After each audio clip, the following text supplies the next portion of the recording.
Via telephone, we welcome in and welcome back to the show Daniel Linville.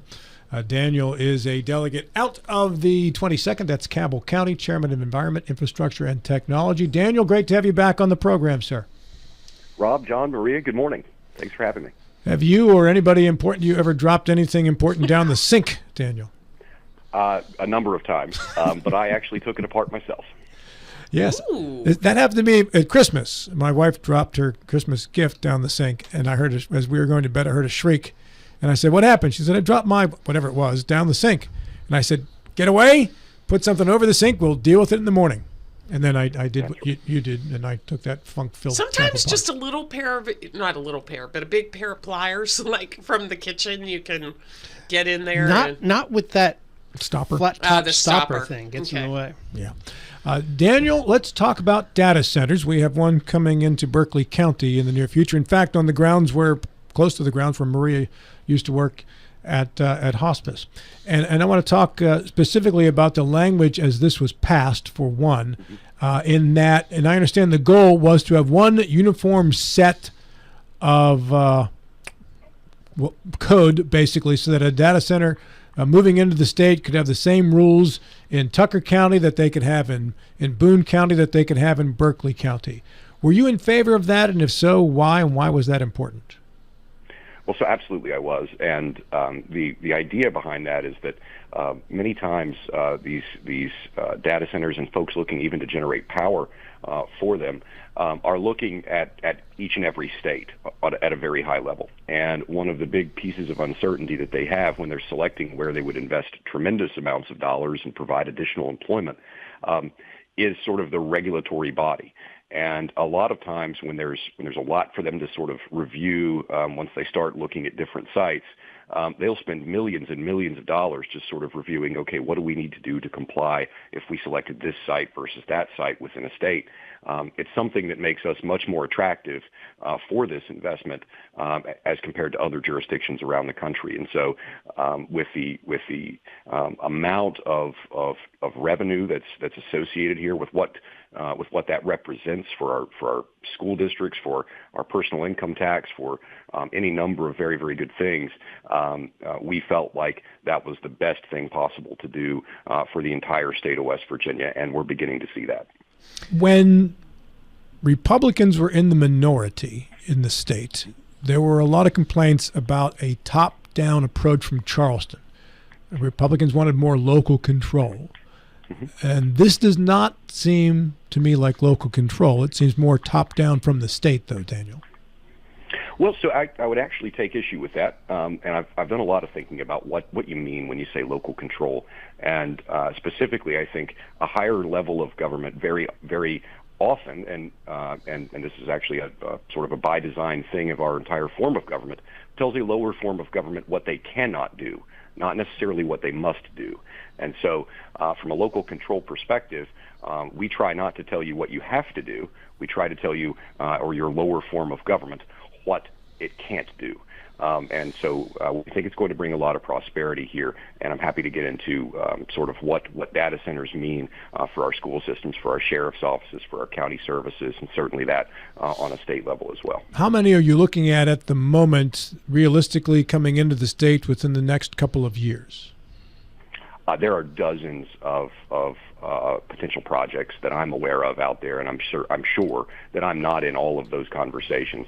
And they're on a size and scale that basically any one of them would be more than 10 times the largest single investment the state of West Virginia has ever seen. Are most of them data centers that would require a microgrid, or would you say most of them would be able to take power right off the pole? I think that the majority of them are looking to have a partner that produces power, just due to the difficulties with what's called the PJM grid and the federal regulations that are surrounding being able to plug into that. Many of them are looking, sort of either way, and some are wanting to even have the grid as a backup power source for them. But most of them and most of the conversations that I'm aware of are looking at doing microgrids. Good morning, this is John.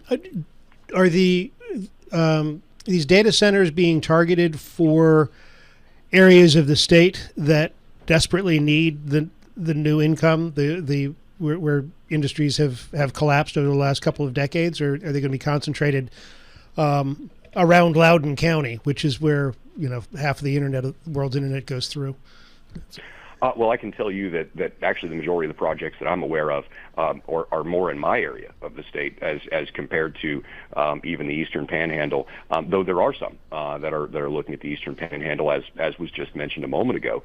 But they're looking really for a couple, 3 or 4 things, right? Enough flat buildable land for them to build these structures on, because they're looking at least 500 acres generally. They typically want to be very near large high voltage transmission lines and a few other items. And so we're not trying to push them in one area or another specifically. We want to see where they find a site to be suitable. And what I've seen from many of these folks are that whether we require it or not, they want to be very good neighbors. In nearly every discussion that I'm in, they ask, hey, how can we be a good neighbor if we were to site in whichever county, and they start talking about how they can help the school systems, how they're able to ensure that property values don't skyrocket so much that folks have a difficulty finding housing and various other things. And so I think you'll find that they want to be a good member of the community typically, and not a blight. So let me ask you this, Dan: is the sense of communities? I brought back for Rob earlier this fall when I visited Canaan Valley and Tucker County. There's at least at that time, was a big movement. There were all kinds of anti-signs all throughout the landscape there that they didn't want data centers. If this is truly such a wonderful thing for communities, for counties, for school systems, what's the pushback from the residents? Well, I think first there's been a lot of disinformation or misinformation that's been put forward, and so I want to maybe look into some of the concerns that people talk about data centers, and maybe help to assuage those concerns. And so specifically, folks are worried that they're noisy. Well, that noise is typically that you might be able to hear in Loudoun County. That noise is typically due to what's called chiller plants. Okay, so basically it's cooling down the water that they're using to cool all the computers that are in there. The capital of the state of West Virginia actually has a chiller plant. I'd invite you to walk past that building and see if you can hear anything. But beyond that, just 2.5 or 3 weeks ago at the Consumer Electronics Show, the CEO of NVIDIA actually put out that you could cool their next generation of these computers and GPUs that are inside these data centers with almost 100-degree Fahrenheit water. Almost 100 degrees. So basically you can cool it with hot water. At that point, you don't even need chiller plants. So first, noise, less of a concern. In addition, water usage.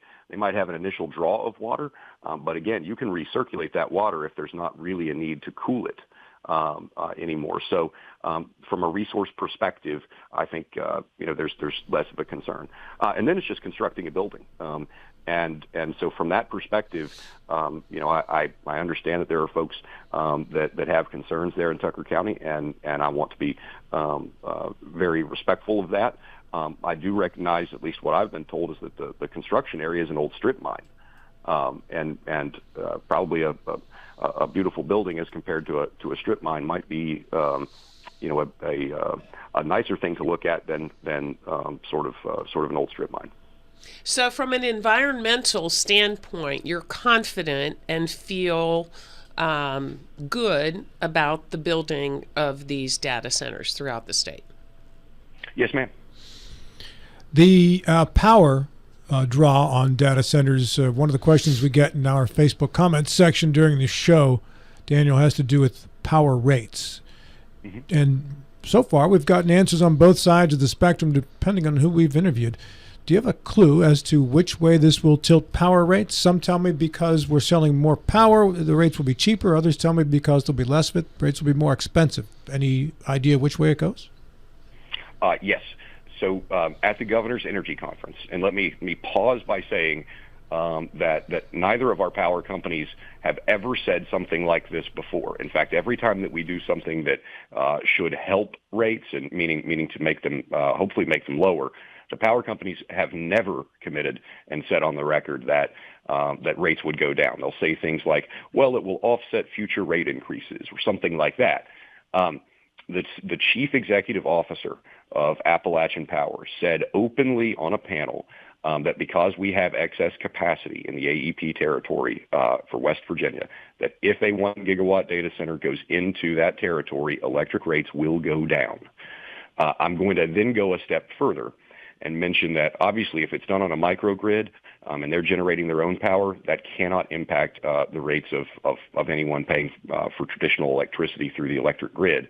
And finally, in House Bill 2014, in the bill that we passed last year, we explicitly state that they have to pay all of their costs for connection and generation, and that cannot be subsidized by other electric ratepayers.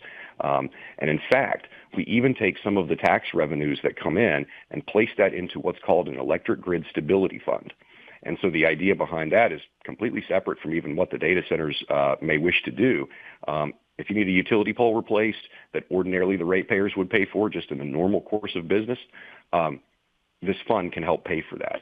It can help pay for the ongoing maintenance of our existing power plants. So I'd like to maybe give you a quick overview. Did you say that data center was looking in Jefferson or Berkeley County? It's kind of on the border. But it's fully ensconced in Berkeley on that side of the line. Mm-hmm. Okay. So I would like to, if you'll bear with me just one moment, I'm pulling up Berkeley County. Yeah, take your time. If it was a 1 gigawatt, $40 billion data center, okay, and that's roughly what they typically are. Your school excess levy would generate an additional $63.342 million every year. You would get an additional $13.2 million for your school bonds. Your county and school system would split an additional $27.1 million. It would mean a 2% reduction statewide in the personal income tax. It would put $4.5 million to the Water Development Authority Economic Enhancement Grant Fund and $4.5 million to the Electric Grid Stability Fund that I just mentioned. And then 10% is split among all counties. So for instance, for my county, we would receive $510,000, and all of those numbers are every year. That's before we talk about employment taxes. That's before we talk about any of those things. That pays for a lot of teachers. That pays for a lot of water and sewer projects. That pays, obviously, for a lot of police protection. I know that the cost of living is rising, and certainly in the Eastern Panhandle, it's a big issue up there. Guys, you'll have additional money to supplement pay for all of your vital services. Where's all this money coming from? Those are property taxes. That's paid by the owners of the data centers and the owners of the computers inside it. And how can that be a reliable number? Sure. So you can ask or even ask AI, hey, what is the average cost of a 1 gigawatt data center? Okay. And it'll tell you. The CEO of NVIDIA, Jensen Huang, said at that same speech that I'm referring to that just the computers inside them now are $40 billion inside of a $10 billion building. But I figured I would give a lower estimate of the overall value of the data center by $10 billion instead of doing that any higher. But the numbers that I just quoted to you are in a calculator that we've built as a house. That has been looked at by the Department of Revenue and one of the deputy secretaries over there, and our Regulatory and Fiscal Affairs Office of the West Virginia Legislature. So paint a picture for me of what these things. All I know of data centers is the horrible ugliness of Loudoun County, where they've gone up, these great big buildings with a lot of electrical stuff and plumes of water vapor or condensation actually into the air. Is that what we're looking at here? Is it a great big building with a jungle of electric lines outside of it, and then the plumes of condensation into the air? So again, if you don't need chillers, it's very unlikely that you'll have the plumes of condensation going into the air anymore, right? So that goes back to the technology that's coming as these things are being deployed. And so, again, I'm just mentioning from the CEO of NVIDIA, so the leader in this space, what and how they're able to cool these big computers now. Certainly, there are power lines associated with getting them there. They use a lot of power. Now, in a microgrid set of circumstances, you've got a power plant. And then it's feeding it basically directly to those buildings. But yeah, it's basically just a big building with a lot of computers inside. And then the land, you said it's average of 500 acres? Yeah, they're typically looking net total for at least 500 acres for some of these sites. And then that land is acquired through condemnation? No. There is no ability to condemn or do eminent domain associated with data centers. Are there any data centers operating in West Virginia at this time, Daniel? There are, sir. Yes, we've got a few small ones. Actually, West Virginia Network for Educational Telecomputing has a small one in Morgantown. There's also another in South Charleston at the old Union Carbide building. And I actually took a number of members over there to tour them. These are typically smaller, though. The ones that use this amount of power there's two types of data centers. One that basically stores information, right? So you go to a website that's storing information. Those don't use as much power. The new what we call hyperscaler data centers are the ones that are processing information, and that's sort of what is the lifeblood of artificial intelligence and some of those things. And so there are data centers here in West Virginia. They're significantly smaller than the size of projects that we're presently talking about. But members of your legislature have even toured the one in South Charleston last month. The one in Berkeley County is taking power off the pole. That, by its nature, would make it one of the smaller data centers, correct? It could be. I think it likely is. I think, forgive me, I've heard about this one. I think it was a few hundred megawatts as compared to that full gigawatts scale. I've heard of folks requesting as many as 5 gigawatts for a data center. And do you have, this legislature or the governor, have a target year for when some of the larger ones will actually be up and generating revenue? Well, there have actually been announcements here over the last week or so. There's a company called Fidelis that's over in Mason County, West Virginia, and I think they announced over 2 gigawatts of power generation that they're building, and they're looking to site additional data centers there. I think within 2 years. How long does it take, Dan, to construct one of these? Because the plans for the one in Berkeley County have been out there for a while, but and I haven't been out there for a while, so I don't know if it's under construction or how long that typically takes, depending on the size, correct? So to some extent, it depends upon the size, and it also depends upon any regulation or some of this is site specific. But once they're typically able to proceed with building, it's normally a 2.5 year process to build a data center. Interestingly enough, XAI, which is one of the larger AI companies, did one in Tennessee, and I think they had it up in if memory serves me, under 6 months. Commissioner Kara Keys, who now is the vice president of the Jefferson County Commission, a couple months ago published her thoughts in regards to data centers and some restrictions she'd like to see put in place. There wasn't a lot of support around the Jefferson County Commission behind that statement, but on her own she thought it was important to issue it. And one of the things that she wanted to make sure was taken care of were certain setbacks. Is that part of any of the plans in regards to where these data centers would be located? So again, we're not stating where they have to locate or any of that nature from a state level. So that's from the individual companies that are looking at these things. I can tell you that in the discussions that I've been in with these entities, nearly every one of them wants to make sure that they do have certain setbacks just of their own accord, and they want to be good neighbors. And so, frankly, one of the big keys for them is security of the site and the property. And so it's not as if you're going to have a 500-acre building, but they want to make sure that only authorized personnel are able to enter those data centers and that they're able to keep them secure.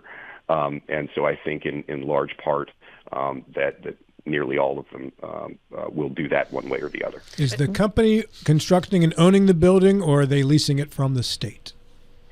They're in almost I don't know of any circumstance where they would be leasing it from the state. So the company that is operating the computers inside will either own it, or a third company that specializes just in building those buildings and then renting space inside to your larger AI companies is likely how that will go.